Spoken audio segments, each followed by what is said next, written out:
When was the last time you felt like someone actually spent time to really listen to you share about your life? Hopefully it was yesterday, maybe even this morning, but for some of us, it can be a long time. It is not good for human beings to be alone. Some of us are alone almost all of the time.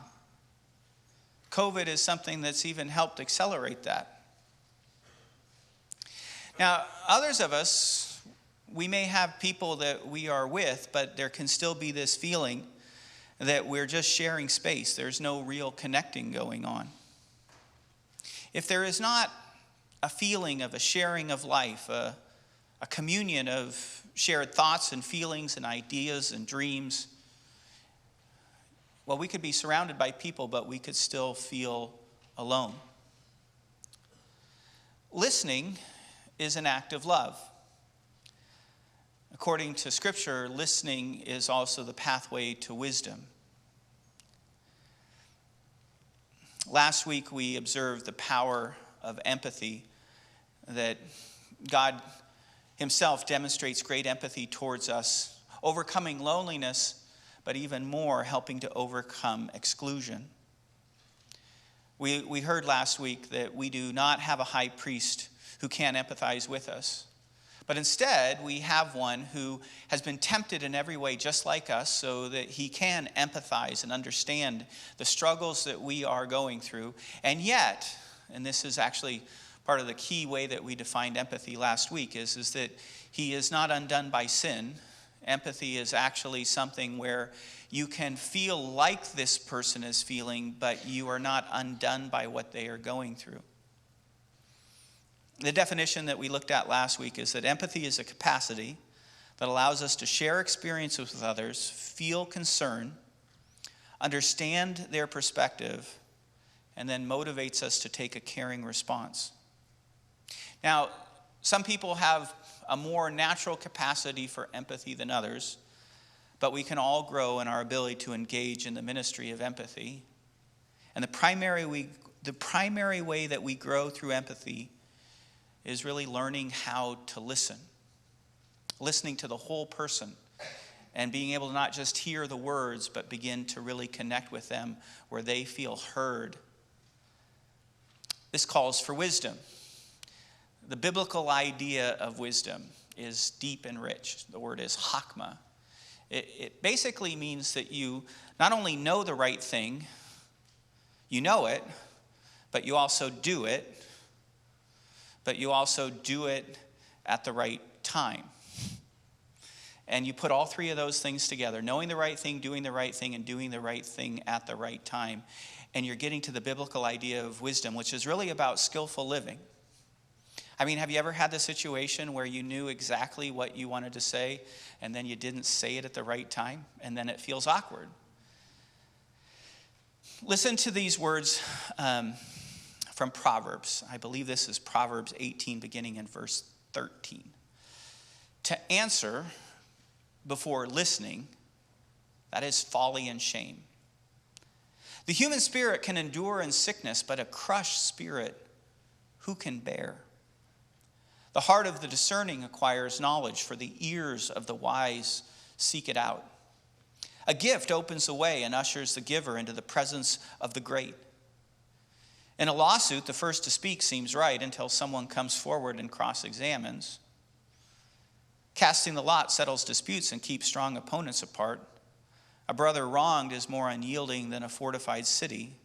Disputes are like the barred gates of a citadel. From the fruit of their mouth, a person's stomach is filled. With the harvest of their lips, they are satisfied. The tongue has the power of life and death, and those who love it will eat its fruit. To answer before listening, it is folly and shame. People need to be heard. People need to be understood. When they're not heard and when they're not understood, this will often lead to disputes, even lawsuits. The human spirit can handle much pain, and can handle much pain and suffering. But the spirit getting crushed, who survives that? The biblical idea of wisdom is skillful living. It is knowing the right thing, doing the right thing, knowing and doing it all at the right time.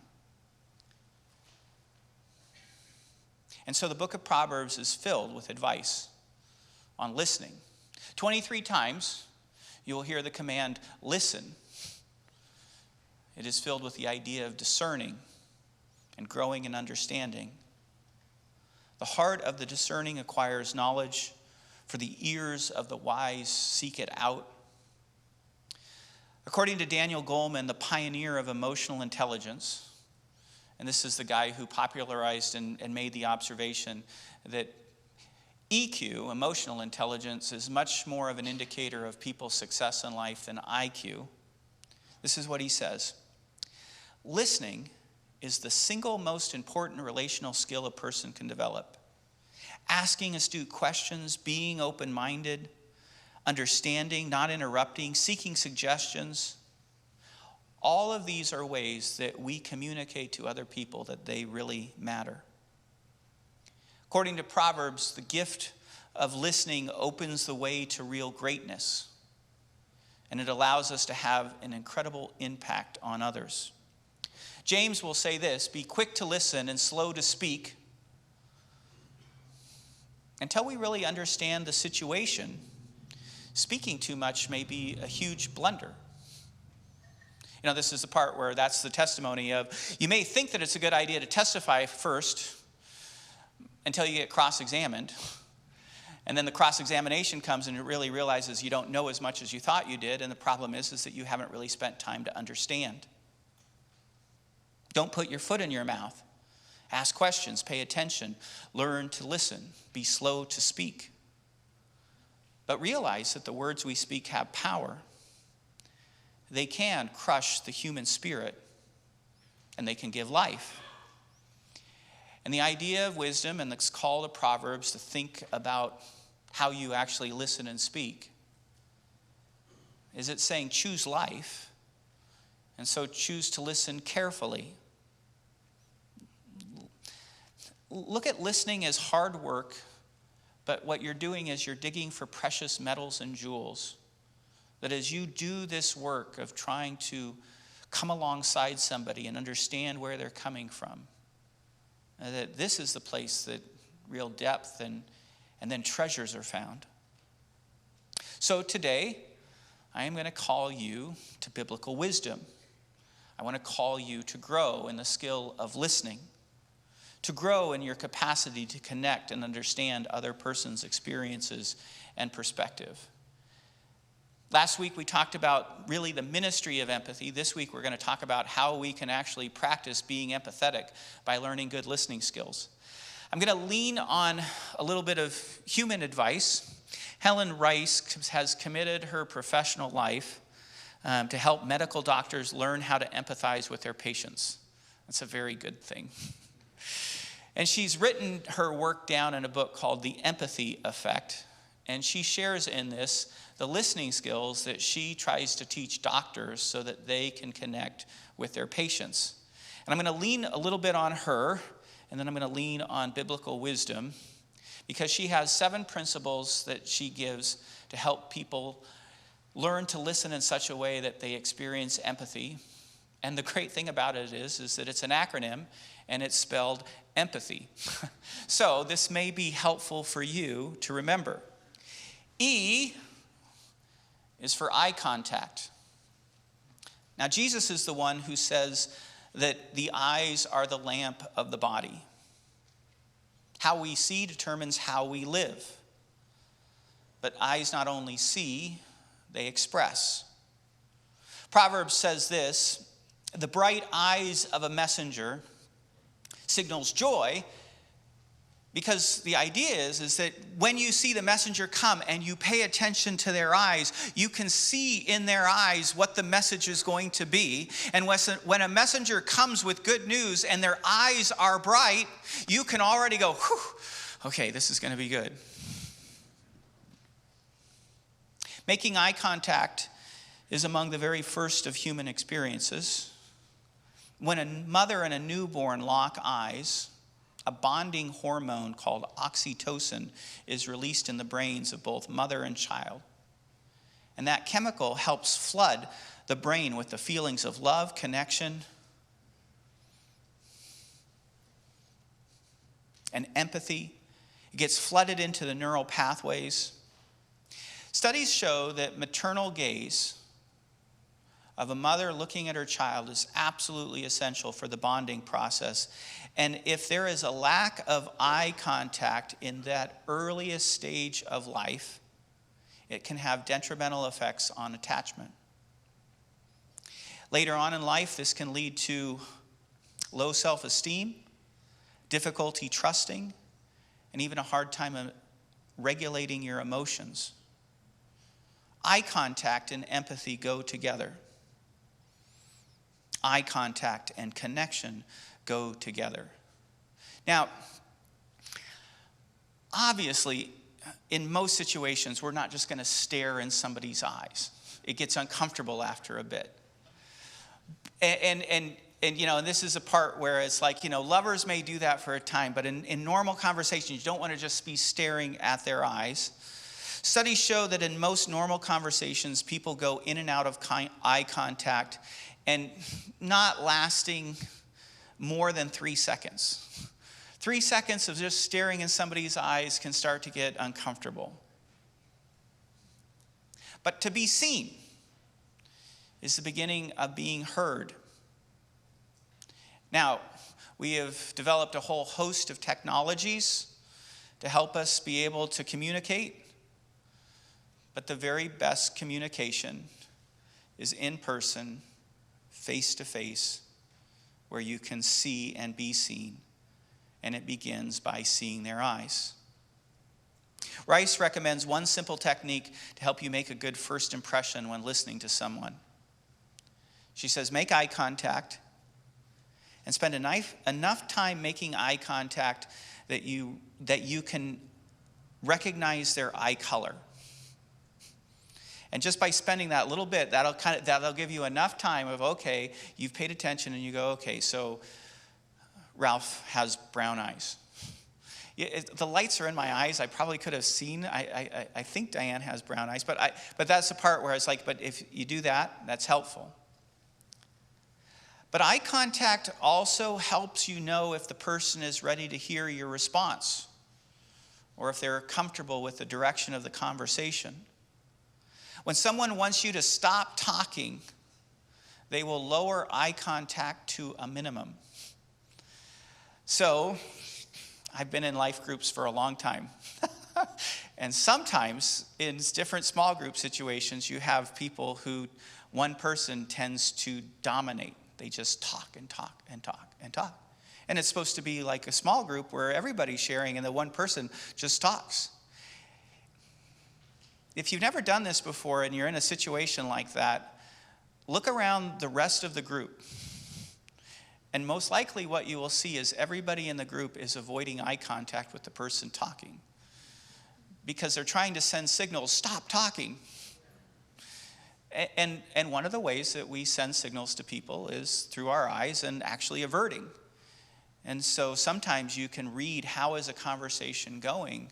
If the person doesn't want to look at you in the eyes, it's not going well right now. And maybe you need to try listening a little bit more and get a better understanding of where they are at.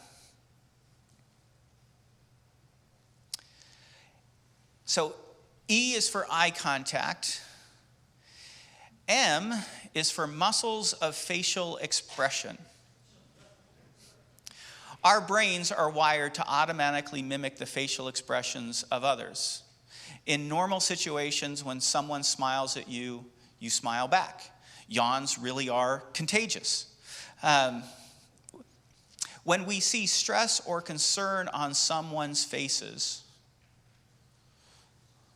our faces may begin to mimic. And then there's this interesting things that happen. There's muscle memory, and as our faces tend to mimic their faces, the muscle memory in our face goes to our brain, and we begin to have some kind of an idea of maybe what they're feeling. We have been hardwired for empathy. The muscles help us connect with our perception of what they're feeling. Now, when someone sees our face express something of what they are feeling, there is empathetic connection. Now, at the very same time that there can be this connection, the way that people's faces telegraph their thoughts and emotion is as individual as fingerprints. And that's where good friends tend to be able to read their friends a little bit better than others because they get attuned to the way that their face expresses things. At the same time, there are some emotions that are kind of universal across all cultures about how our faces express the reality. The expression of authentic happiness is what researchers call a zygomatic smile.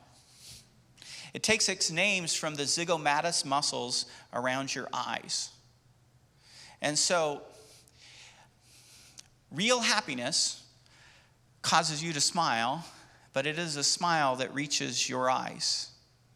Now, we learn, and this is pretty interesting, we learn early on that upturned lips indicate supposedly happiness. But this is at 5 months old, a baby will give their parents a zygomatic smile. Both their lips and their eyes will smile. And it's the little crow's feet that emerges when you smile and it reaches your eyes. But when a little infant who's 5 months old sees a stranger, they may smile, but the smile won't reach their eyes. They're learning to do the polite smile. It's indicating, but really on the inside, I'm a little bit uncomfortable because I don't know you, or I'm a little uncomfortable. Or, and this is the part about paying attention to facial expressions, you can see somebody smile with their lips, and then right over the top of their brow, there's sometimes a little U, sometimes it's straight. There are muscles in your forehead that when you are nervous or scared or frightened, they crinkle up. And it's just automatic. You can't help it. And so you can learn in the listening to pay attention to people's faces. And sometimes they're smiling, but they're not really smiling because it's not a zygomatic smile. Sometimes, and then if you can actually help draw it out where you can create a space where they feel safe and they could talk about it, you might be able to help them.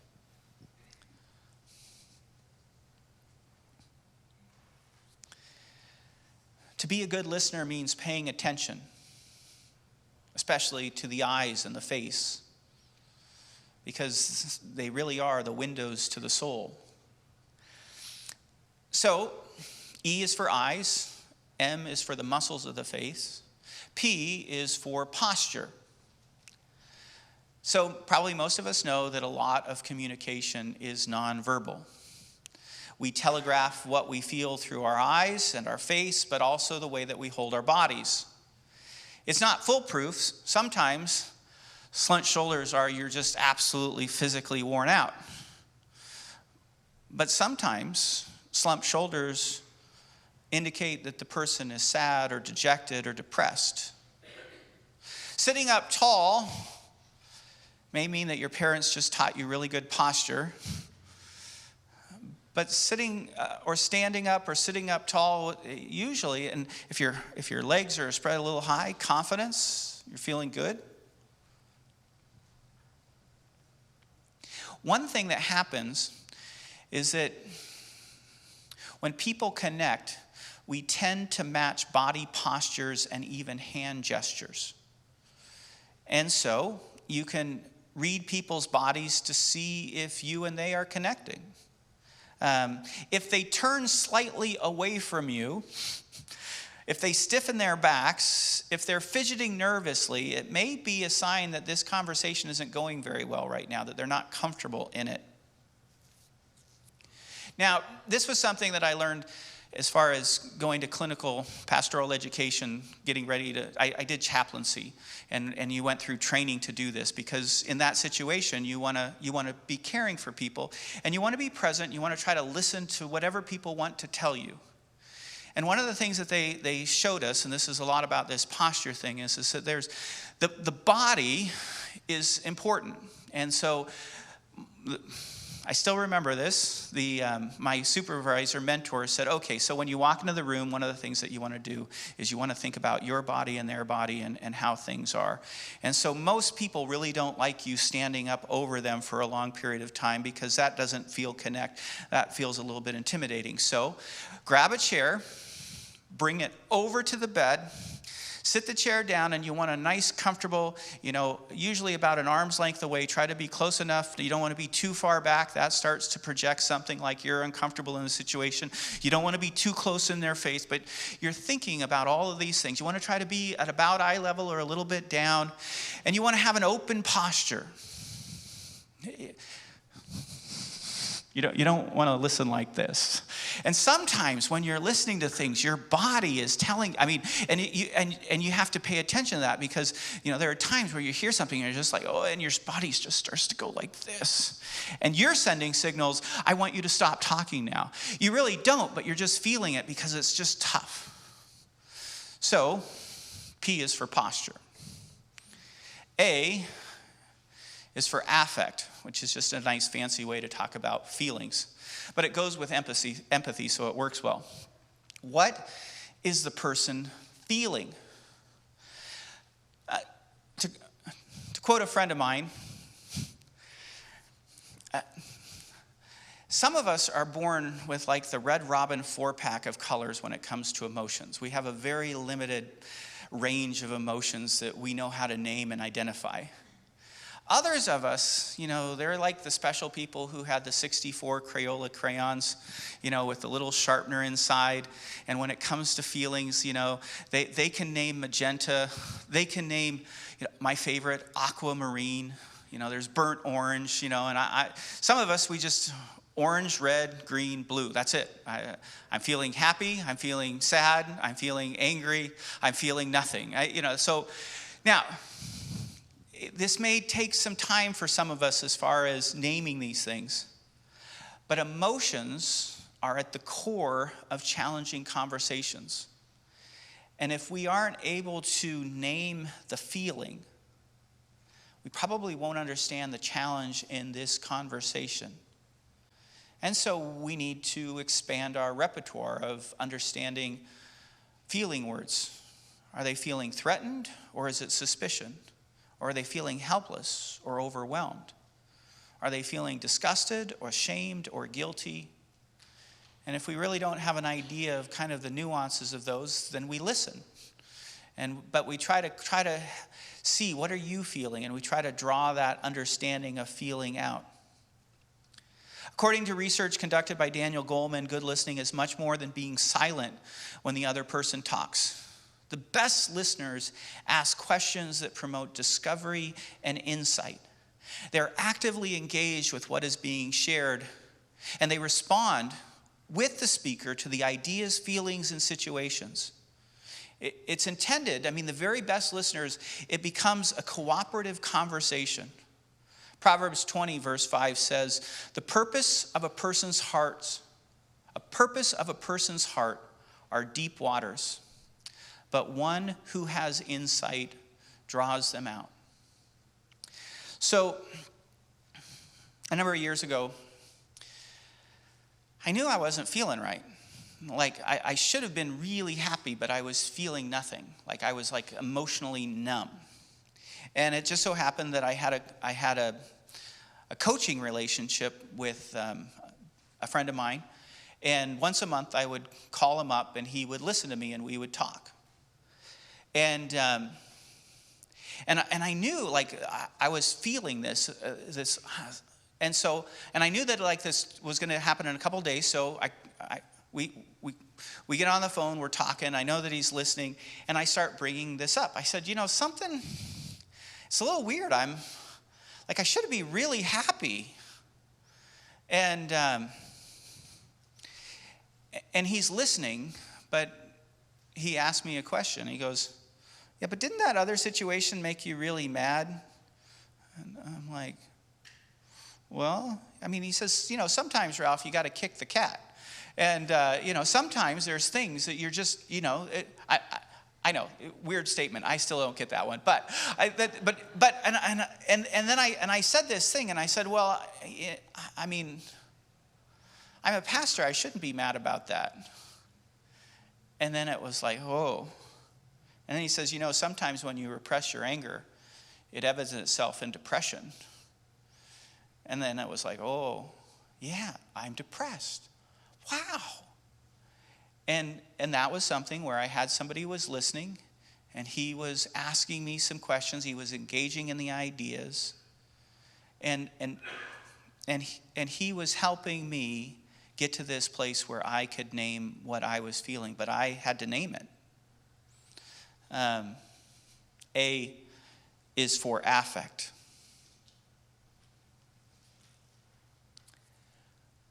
T is for tone of voice.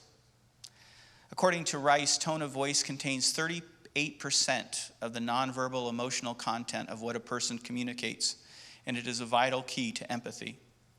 Linguists refer to pace, rhythm, and pitch of spoken language as prosody.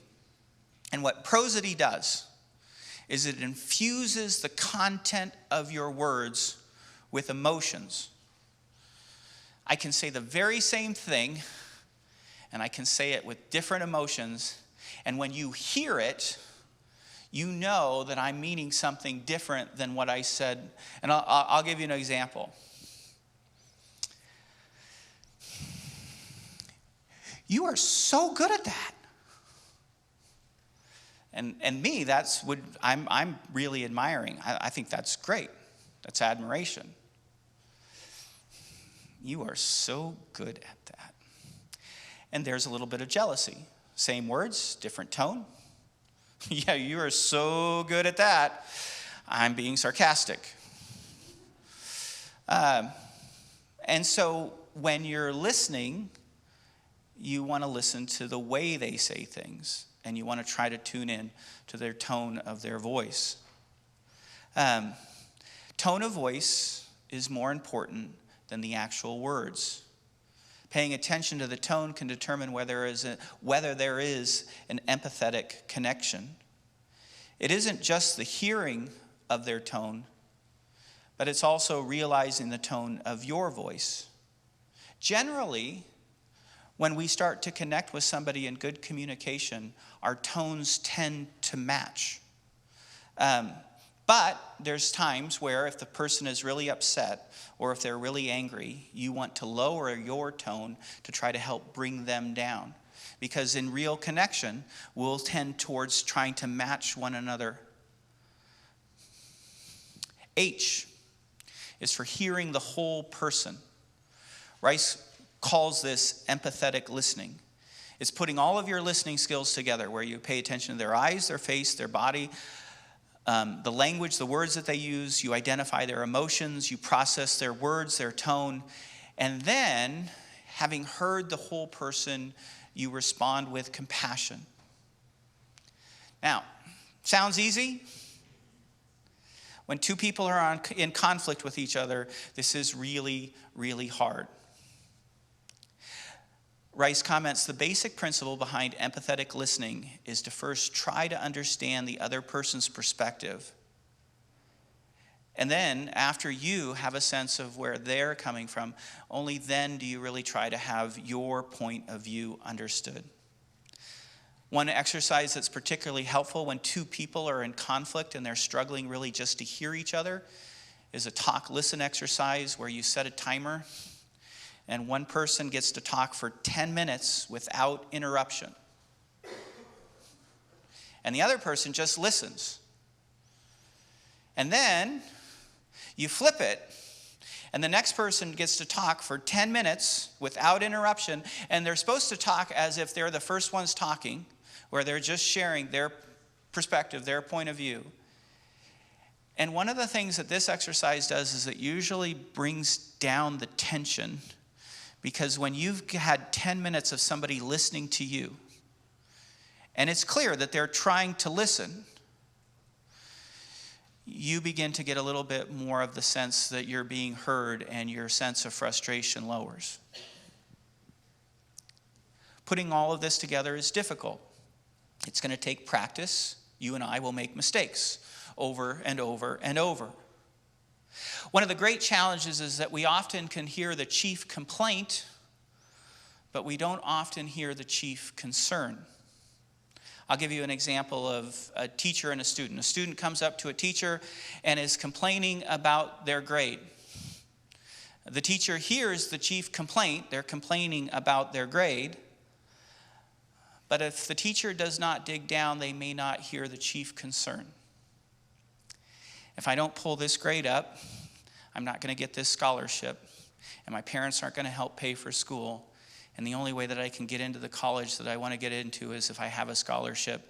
And so it's really, really important that I can try to do something to help change this grade. There's a difference between the chief complaint and the chief concern. The concern, there's more going on underneath the surface. A good listener is going to be curious. The goal is deep understanding. Sometimes we're going to help draw people out, like my friend Jim did, where he listened to me, and then he kind of identified and he knew me a little bit, and it was great. Paying attention to precipitating issues only get us so far.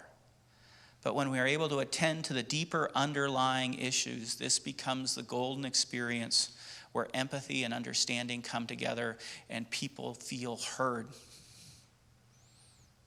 And then they feel cherished because listening is an act of love.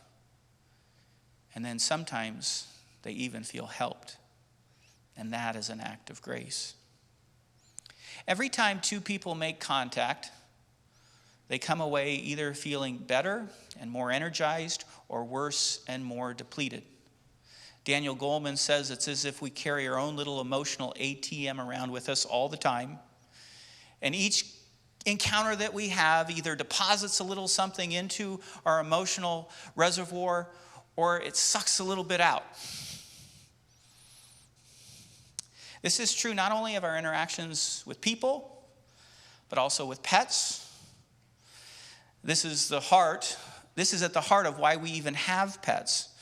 It's why some pets are more life-giving than other pets. I have both cats and dogs, and so I can tell you and witness this. There is a received pet wisdom of a difference between cat and dogs that is very theological. A dog says, "You love me, you feed me, you shelter me, you care for me, you must be God." And a cat says, "You love me, you feed me, you shelter me, you care for me, I must be God." And the reality is that you have dog people in your life and you have cat people in your life. And there are some people that fill you up and there are some people that deplete you. What God wants all of us to know is that He is God and He wants to fill us up.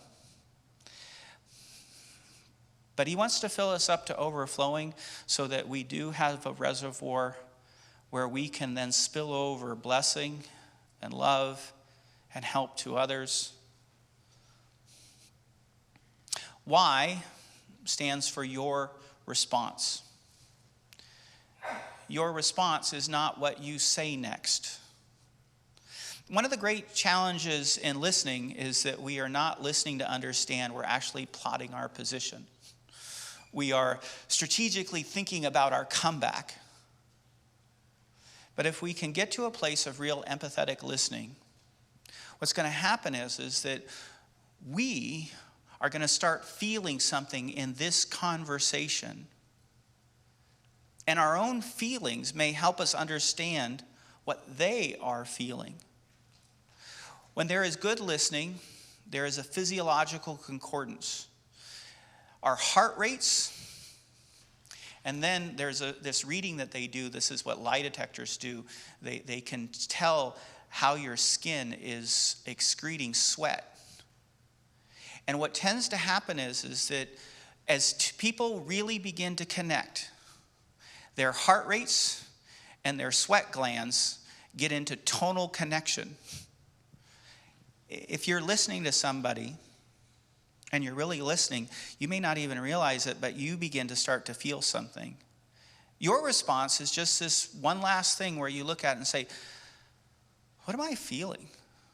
I think I'm starting to feel anxiety. I wasn't feeling anxiety before this conversation, but now I'm feeling, man, I'm kind of, maybe, and that's where you go. Maybe this person is actually feeling a little anxiety. Your response is listening to what your body is telling you, and that may be an indicator of not just your feelings, but their feelings. In Henry Nouwen's book, Community, he writes, Jesus is the one who listened. And then he goes on and he makes this observation. Listening comes from the Latin word audire. To listen with great attention is obadire, from which we get the word obedience. Jesus is the obedient one, the one who listened with great attention to his Father. And then Nouwen goes on and he says, and what he heard from his Father over and over and over is, you are my beloved. And this is what I want to invite you to realize. This is precisely what Jesus wants you and me to be, beloved sons and daughters of God. When Jesus says that it is good for you that I go so that I can send my Spirit,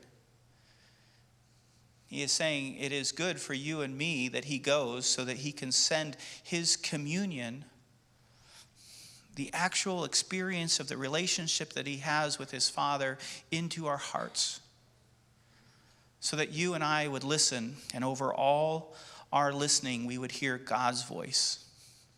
Listening to the voice of the one who listens to all of our words. I was thinking about this just yesterday.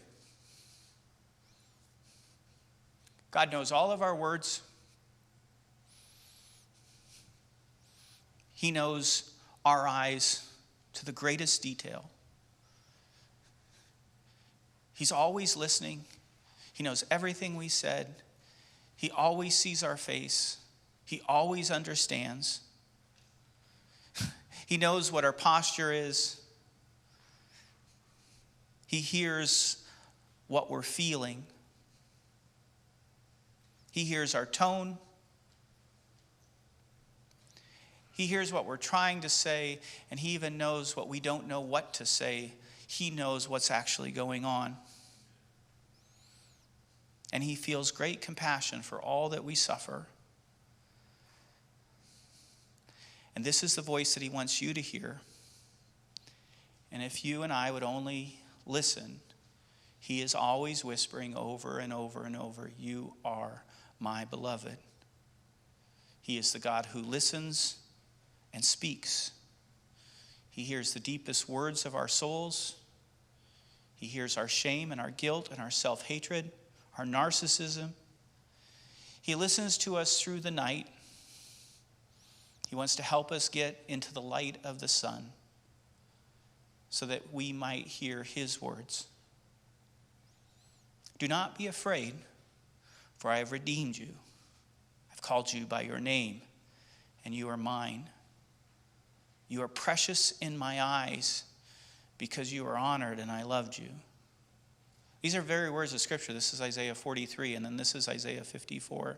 The mountains may depart, the hills may be shaken, but love for you will never leave you, and my covenant of peace you will never be shaken. Chances are you think that you're a good listener. People's appraisal of their listening ability is a lot like their appraisal of driving. 90% of us think that we're above average drivers. The math doesn't work. I'll admit to you, I'm probably not a very good listener. I'm a preacher. I speak all the time. I'm thinking about what I say all the time. But I want to be a good listener. And I definitely want to grow in my ability to listen. And I want to call you to grow in this as well. So here's all I'm going to ask you today. I want you to pray, and I want you to ask God for a number. How many conversations are you going to have this week where you're going to go in intentionally trying to listen with the skills of empathy, paying attention to eyes, looking at the muscles of their face, looking at their posture, naming the affect, getting to this place where you listen to the tone of their voice, where you can hear the whole person. And maybe, just maybe, your body will begin to tell you a little bit of what they're feeling so that there can be this place of deep connection. Some of us, you know, the number might be 1. And some of us, it might be 14. I don't know. But there's a number that I want you to pray for, that you are then going to go and you are going to look to have some conversations. And if it's more than 1, have a few of them be with people outside your own home. Let us pray.